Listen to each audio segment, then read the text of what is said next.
जिस विचार को भी बार बार पुनरुक्त करेंगे वो धीरे धीरे आचरण बन जाएगा।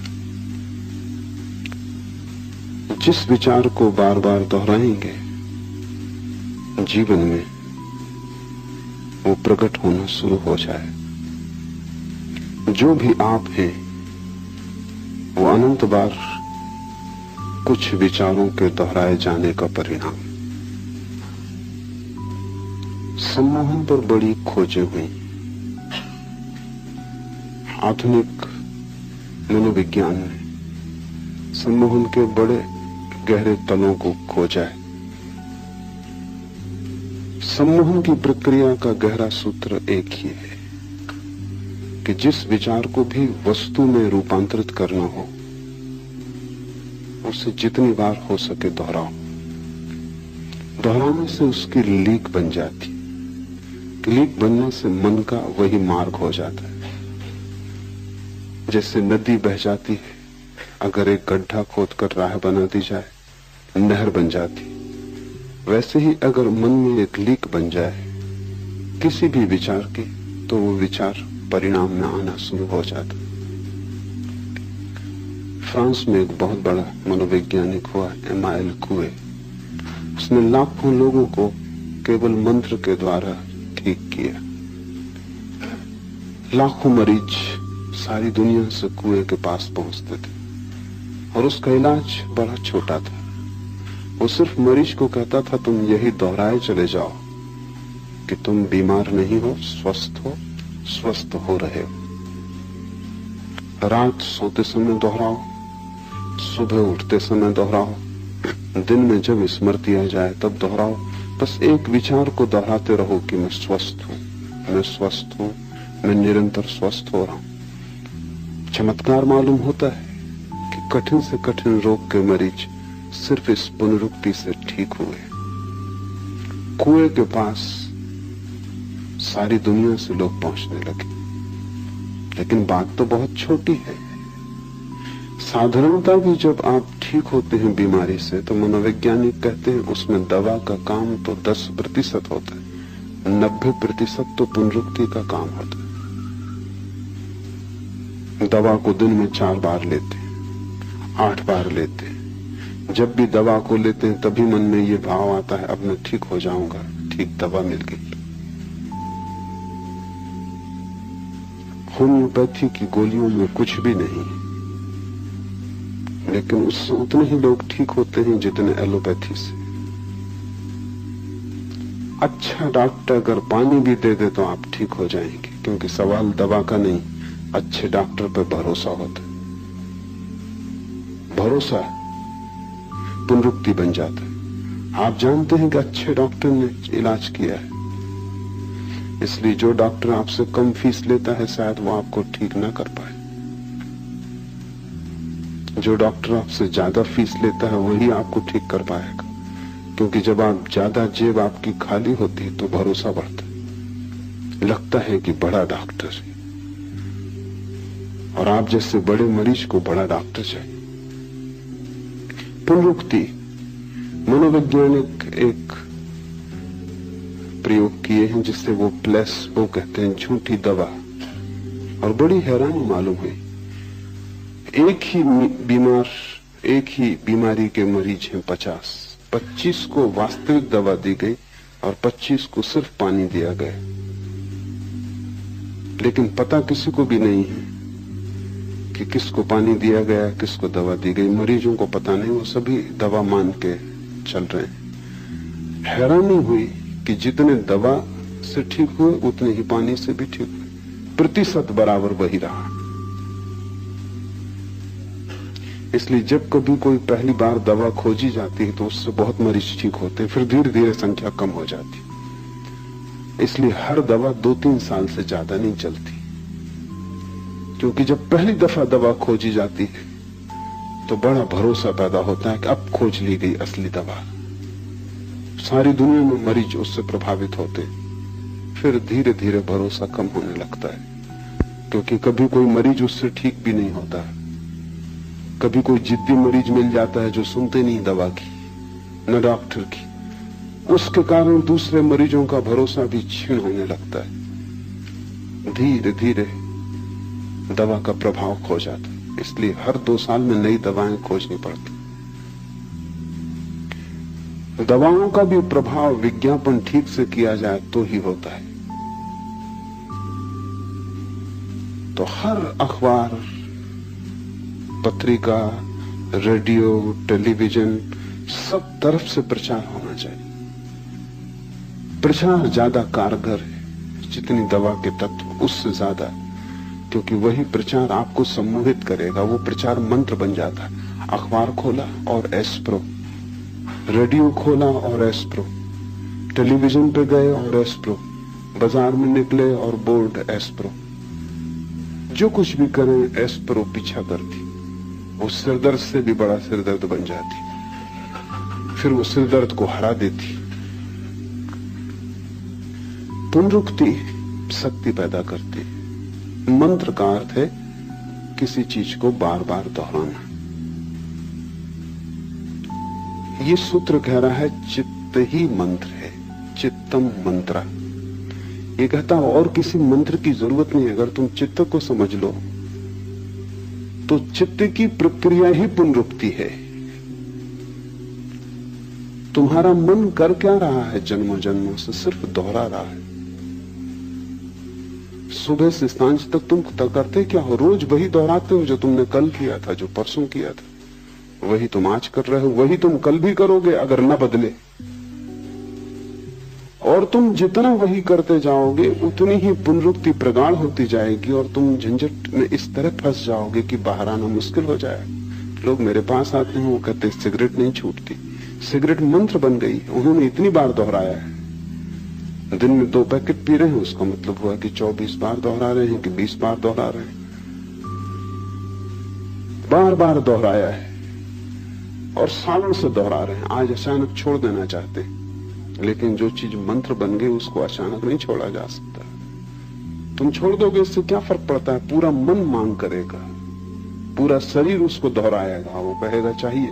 उसी को तुम तलफ कहते हो। तलफ का मतलब हुआ कि जिस चीज को तुमने मंत्र बना लिया उसे अचानक छोड़ना चाहते हो, ये नहीं हो सकता। तलफ का मतलब है जो चीज मंत्र बन गई है उसको विपरीत मंत्र से तोड़ना होगा। रूस में पावलव ने इस पे बहुत काम किया और पावलव अकेला आदमी है जिसने तलफ वाले मरीजों को ठीक करने में सफलता पाई।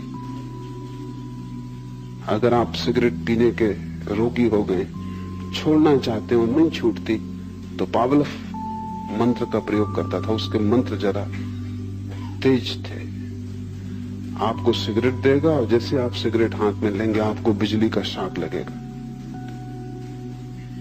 झंझना जाएगी पूरी तबीयत, सिगरेट हाथ से छूट जाएगी। ऐसा 7 दिन आपको पावलव भर्ती रखेगा अपने अस्पताल में, और जब भी आप सिगरेट पिएंगे तभी बिजली का शॉक लगेगा।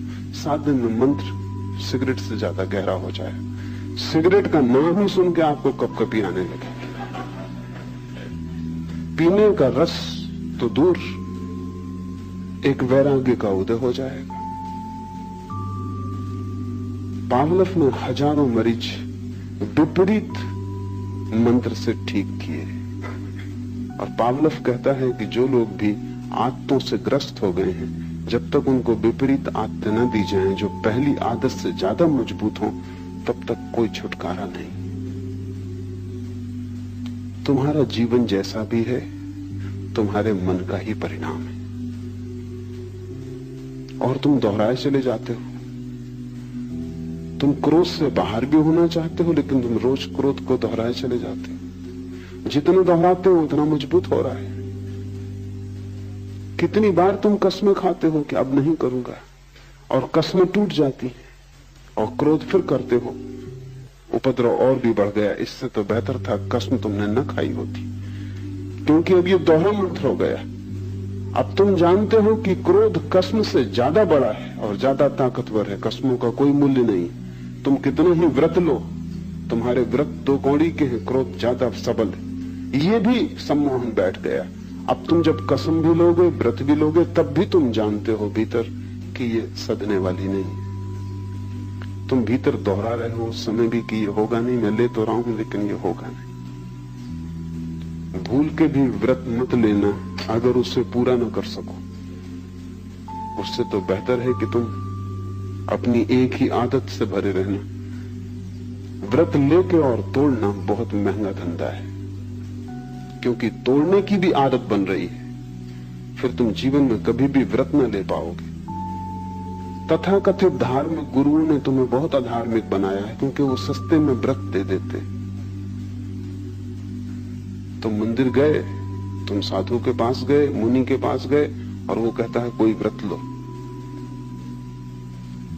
उसके प्रभाव में, मंदिर की शांति में और फिर अहंकार में कि जब साधु कह रहा है तो ये कहना कि मैं कोई भी व्रत न ले सकूंगा बड़ी दीनता मालूम पड़ती। तो तुम कहते हो आज से सिगरेट छोड़ देगी। मेरे एक मित्र, उनका दिमाग जरा खराब है लेकिन आपसे बेहतर। वो एक मुनि के पास गए, जैन है, और मुनि ने कहा कि कोई व्रत लो। उन्होंने कहा अच्छी बात है, ले लिया। मुनि ने कहा क्या लिया? उन्होंने कहा आज से बीड़ी पिया करेंगे। दिमाग उनका खराब है, लेकिन व्रत का उन्होंने पालन किया है। वो तब तक बीड़ी पीते नहीं थे। और मैं आपको कहता हूं कि वो ज्यादा फायदे में रहे बजाय उस आदमी के जिसने नियम लिया कि मैं बीड़ी नहीं पीऊंगा और फिर बीड़ी पीनी शुरू कर दी। उसका व्रत भी टूट गया, उसकी आत्मग्लानि बढ़ गई। कम से कम वो सफल तो हुए। दिमाग उनका खराब हो, आपसे बेहतर। कम से कम इतना तो है कि व्रत पूरा किया है। इससे जब भी व्रत टूटता है तो आत्मग्लानि पैदा होती, अपराध पैदा होता है। और जितनी आत्मग्लानि पैदा होती, अपराध पैदा होता, उतना तुम दीन होते जाते हो। और आत्मा तो उसको मिलेगी जो सम्राट है, जो दीन नहीं है। तुम आत्मा से दूर हटते जाते हो। मन का स्वरूप समझो तो ये सूत्र समझ में आ जाएगा। मन की सारी कला पुनरुक्ति है। मन मंत्र है। जो जो तुमने दोहराया है वही तुम्हारी आदत बन गई है। जो जो तुम दोहराते रहोगे वही तुम्हारे जीवन में आता रहेगा। जन्मों जन्मों से तुमने एक ही बात दोहराई है तो वही बात तुम्हें बार बार उपलब्ध हो जाती, और तुम गलत को दोहराने से बंधे हो। क्या करना? पहली बात, गलत को तोड़ने की जल्दी मत करना। बेहतर यह होगा कि गलत को तोड़ने की कोशिश करने की बजाय तुम सही को करने के नया मंत्र सीखना। तुम सिगरेट पीते हो, कोई हर्जा नहीं। तुम ध्यान सीखना। सिगरेट ध्यान में जरा भी बाधा नहीं।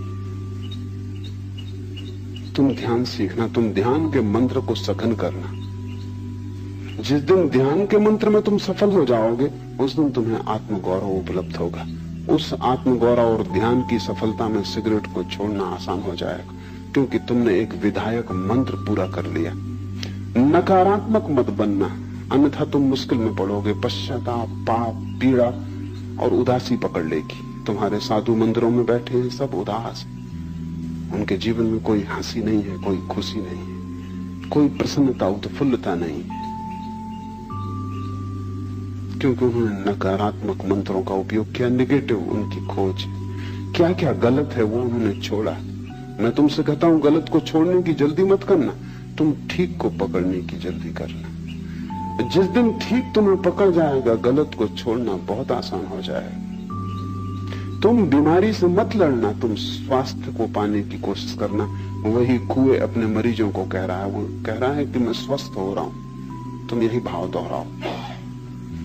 उल्टा विपरीत भी तुम कर सकते हो। तुम्हारे सिर में दर्द है, तुम ये भी कह सकते हो कि नहीं मुझे सिर दर्द नहीं। लेकिन जितनी बार तुम ये कहोगे उतने बार ही सिर दर्द शब्द को भी तुम दोहरा रहे हो। और जितनी बार तुम कहोगे कि सिर दर्द नहीं है, अगर सिर दर्द है तो तुम्हारे कहने से क्या होगा? भीतर तो तुम जानते हो तुम्हारा कहना झूठ है। ऊपर तुम कितना ही कहो कि सिर दर्द नहीं, लेकिन सिर दर्द हो रहा है। भीतर तो तुम यही कहोगे कि हो रहा है। ये कुएं कहता है तो दोहरा रहे हैं, लेकिन सिर दर्द हो रहा है। कुएं के कहने से तुम्हारा सिर दर्द नहीं मिटेगा। तुम्हारा सिर दर्द तो तुम्हारी भीतरी प्रक्रिया से ही मिटेगा। नकारात्मक शब्द पकड़ना ही मत। इसलिए मैं कहता हूं संसार को छोड़ने की कोशिश मत करना, परमात्मा को पाने की कोशिश करना। इसलिए मैं कहता हूं त्याग की दिशा में मत जाना, परम भोग की खोज करना। क्या गलत है उस पर आंख मत गड़ाना, क्योंकि गलत को छोड़ने के लिए भी तो गलत को देखना पड़ता है बार बार, और जितना तुम देखते हो उतना ही मंत्र दोहराया जा रहा है। और जिस चीज को भी तुम देखते रहते हो उससे तुम सम्मोहित हो जाते हो। दुनिया भर में बहुत खोजबीन चली है कार के एक्सीडेंटों के बाबत, क्योंकि अब कार के एक्सीडेंट से उतने आदमी मर रहे हैं जितने युद्धों में भी नहीं मर रहे हैं। दूसरे महायुद्ध में 1 साल में जितने आदमी मरे उससे 2 गुने आदमी सिर्फ कार के एक्सीडेंट से मर रहे हैं सारी दुनिया में। बहुत बड़ी संख्या है, कुछ करना जरूरी है। और बहुत सी बातें प्रकाश में आई हैं। उसमें एक बात तो ये प्रकाश में आई है कि कार के एक्सीडेंट अक्सर रात 12 बजे और 3 बजे के बीच में होते हैं। 50% एक्सीडेंट दुर्घटनाएं रात 12 बजे और 3 बजे के बीच में होती हैं, क्योंकि वो समय निद्रा का समय है और मन तंद्रा में हो जाता है, होश खो जाता है। उस होश सम्मोहन बिल्कुल आसान है और ड्राइवर सम्मोहित हो जाता है, क्योंकि कार की पुनरुक्त होती आवाज, वही आवाज बार बार दोहर रही। रास्ते पर आंख गड़ी है, वही रास्ता सैकड़ों मील तक दिखाई पड़ रहा है। और मनोवैज्ञानिक कहते हैं कि रास्तों पर बीच में जो सफेद लकीर डाली जाती उसके कारण हजारों लोग मर रहे हैं, क्योंकि उस लकीर को देखते देखते देखते देखते ड्राइवर उसको देखता रहता, सम्मोहित हो जाता है। फिर वो होश में नहीं, वो नशे में। 12 और 3 के बीच वैसे ही नींद का वक्त कार की एक ही सी गूंजती आवाज ऊब पैदा करती है, निद्रा लाती, मंत्र बन जाती।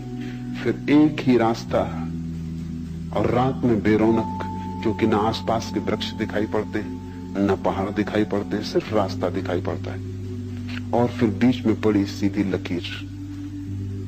छोटा सा प्रयोग करके देखना, एक मुर्गी को टेबल पर रखना, एक सीधी लकीर खींच देना, मुर्गी की गर्दन झुका के लकीर पे लगा देना ताकि लकीर उसको दिखाई पड़ने लगे, फिर तुम छोड़ देना, मुर्गी वहीं रुकी रहेगी, फिर वो हटेगी नहीं।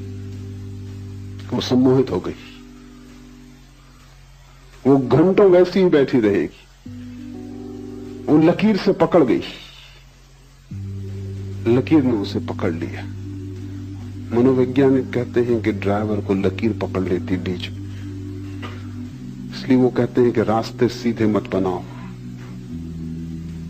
रास्ते में भेद होना चाहिए ताकि तंद्रा टूटे, और एक सी पुनरुक्ति नहीं होनी चाहिए। वो ये भी सुझाव देते हैं कि कार की आवाज भी बीच बीच में थोड़ी बदले तो ठीक होगा, बदलाहट से तंद्रा टूटेगी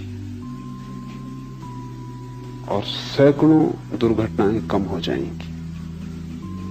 तुम्हारी जिंदगी की भी दुर्घटनाएं सैकड़ों कम हो सकती हैं। एक तो गलत पे तुम नजर मत बांधो, क्योंकि जिसको तुम देखोगे वो तुम्हारे भीतर प्रविष्ट होता जाता है और तुम गलत पे नजर बांधने के आदी हो। तुम्हारे भीतर जो जो बुरा है उसी पर तुम ध्यान देते हो। क्रोधी अक्सर क्रोध पर ध्यान देता है, कैसे छुटकारा पाऊं, हालांकि वो सोचता है कि मैं छुटकारा पाने के लिए ध्यान दे रहा हूं, लेकिन उसे पता नहीं कि जितना तुम क्रोध पे ध्यान दे रहे हो उतना ही क्रोध की लकीर से तुम सम्मोहित हो जाओगे। कामी काम वासना पर ध्यान लगाए रखता है। मैंने सुना है मुल्ला नसरुद्दीन बूढ़ा हो गया, 100 साल की उम्र का हो गया। पत्रकार उसके घर आए उसकी भेंट लेने, क्योंकि वो अकेला आदमी था जो उस इलाके में 100 साल का हो गया। उन्होंने कई प्रश्न पूछे। उनमें एक प्रश्न ये भी था कि तुम्हारा स्त्रियों के संबंध में क्या ख्याल है। नसरुद्दीन ने कहा, ये बात ही मत पूछो मुझसे। 3 दिन पहले ही मैंने उनके संबंध में सोचना बंद कर दिया। 100 साल का आदमी, वो भी अभी 3 दिन पहले तक उनके ही संबंध में सोच रहा था।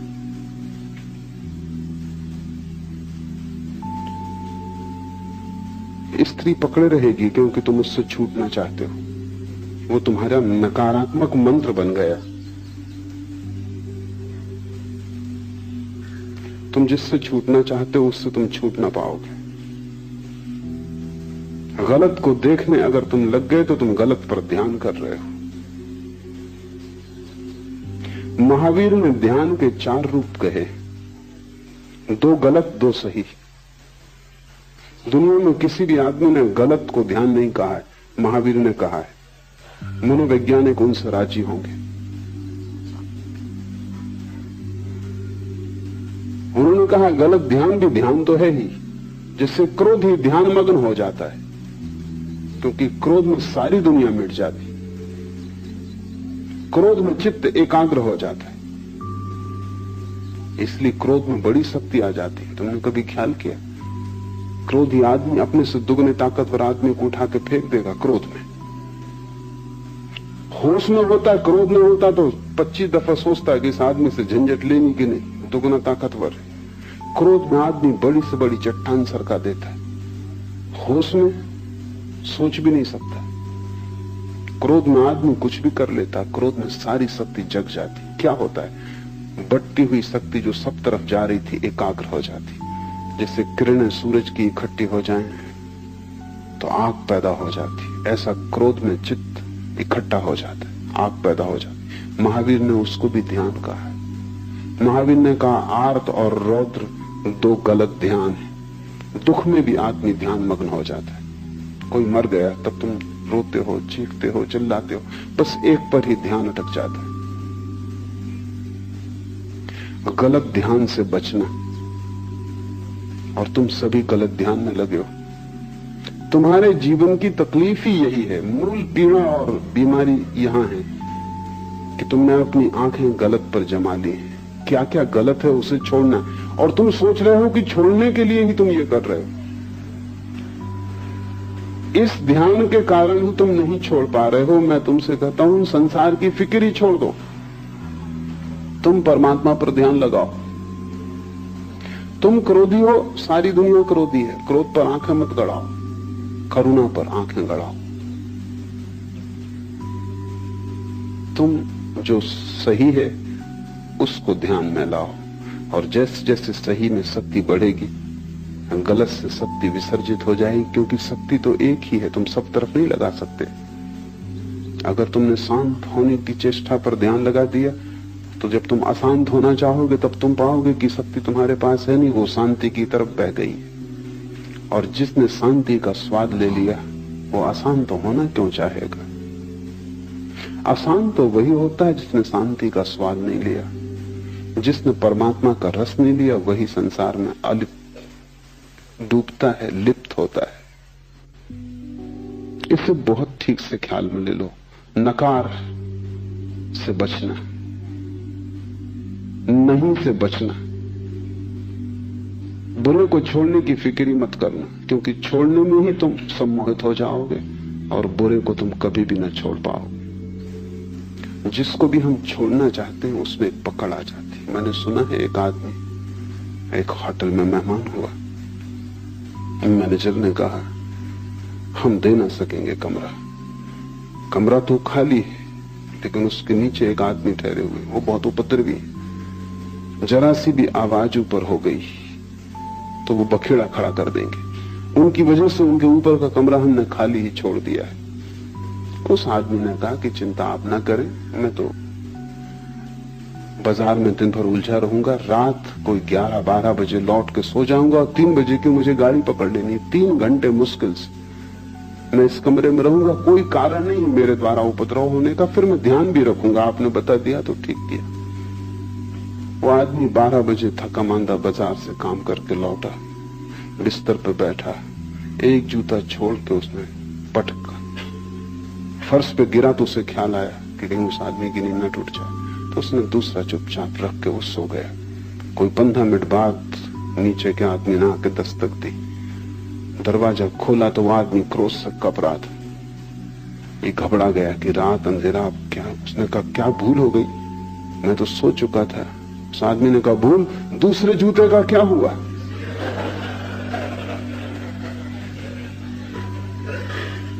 पहला गिरा, मैंने कहा आ गए। फिर दूसरे का क्या हुआ?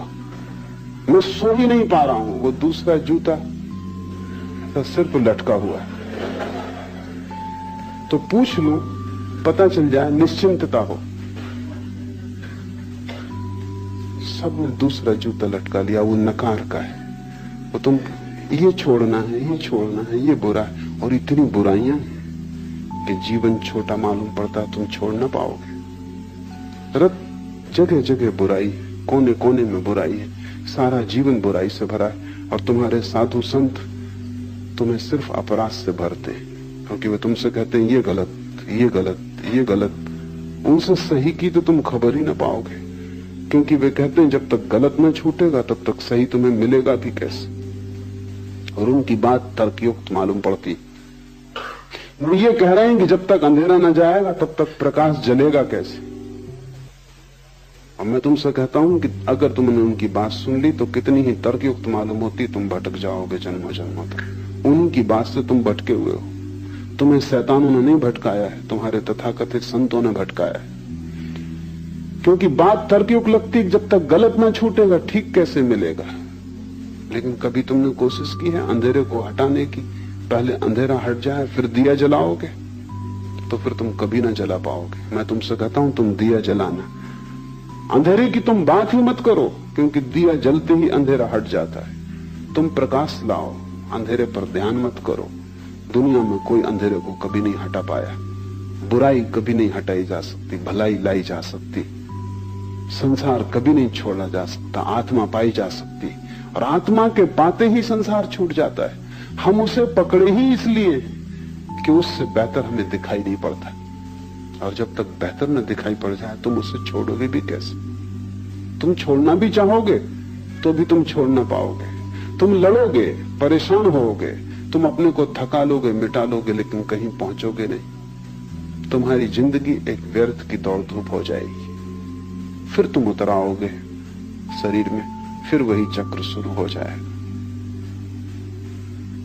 इससे जो बच गया बुराई पर ध्यान देने से, वो भलाई को उपलब्ध हो जाता है। चित्त मंत्र है, चाहे बुराई के लिए उपयोग कर लो चाहे भलाई के लिए, पुनरुक्ति शक्ति बन जाती। तुमसे क्रोध होता है, स्वीकार कर लो। कितनी बार क्रोध होता है, तुम क्रोध का पश्चाताप भी मत करो, तुम क्रोध से लड़ो भी मत।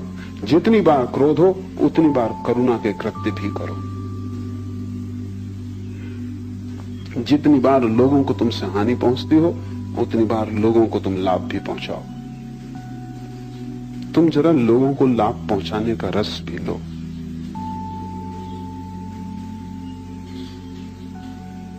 बुराई के लिए अपने को दंड मत दो, भलाई का पुरस्कार भोगो।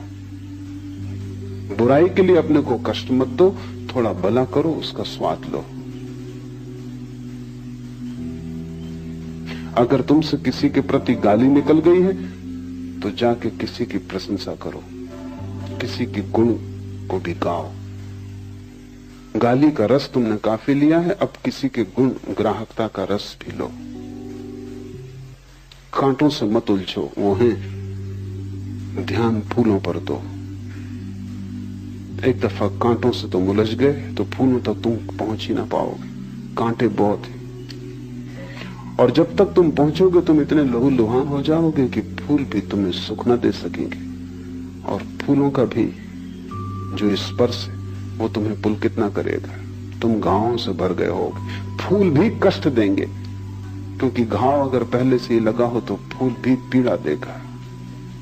कांटों पर ध्यान मत दो, ध्यान फूल पर दो। और अगर तुम फूल के रस में डूब गए तो तुम एक दिन पाओगे कि कांटे हैं ही नहीं, क्योंकि फूल के रस में जो डूब जाए उसे कांटा भी चुभ नहीं सकता। असली सवाल फूल के रस में डूबने का है, विष में विमुक्त हो जाने का है। असली बात परमात्मा की शराब पी लेने का है, तब तुम्हें इस संसार की शराब में आकर्षित न करेंगी।